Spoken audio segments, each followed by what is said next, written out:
This is my speech, The Power of Intersectionality, My Voice, Our History. When I was younger, I struggled to find my voice. My parents had come to this country from Cuba, carrying nothing but their dreams and the rhythms of our island in their hearts.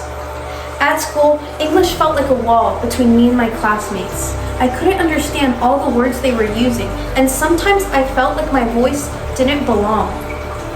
But in my home, there was never silence. There was music, loud, joyful, the kind that makes you want to dance. There was the sound of my family playing dominoes, slamming pieces onto the table like they were making history with every move. There was passion in every conversation because in my culture, we do not speak softly, we speak to be heard.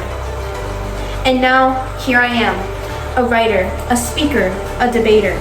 The same kid who once struggled with words now stands before you with a voice stronger than ever. That is the power of intersectionality. It is the reality of living at a crossroads, of being Cuban and American, of finding pride in both my roots and in my future. History is full of people who stood at their own crossroads, carrying multiple identities and refusing to let any one of them be erased. Harriet Tubman was both a woman and a revolutionary. Bayard Rustin was both black and gay, an architect of the civil rights movement who was often forced into the shadows. The women of hidden figures, Katherine Johnson, Dorothy Vaughan, Mary Jackson, were black, brilliant, and ignored, yet they still sent astronauts into space. Their lives teach us that identity is not a burden, it is power. And yet, even today, those of us who live at these intersections still face challenges. A Black Latina may feel pressure to shrink herself in spaces that do not value her voice. An immigrant child may struggle to balance their family's traditions with the expectations of a new world. A queer Black student may wonder if they can truly be accepted for all that they are. But history teaches us this: silence has never been an option. Those who have come before us did not wait for permission to demand justice. So today, we must ask ourselves, how do we honor their fight? How do we ensure that no identity is left behind? We start by listening to the voices that have been silenced.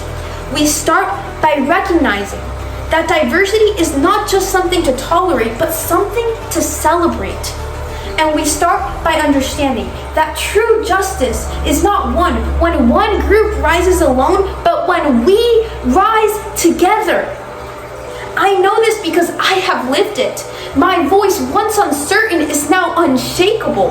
And just like the echoes of Cuban music filling my home, just like the dominoes slamming onto the table, just like the waves crashing into the shores of my family's island, I will not be silenced.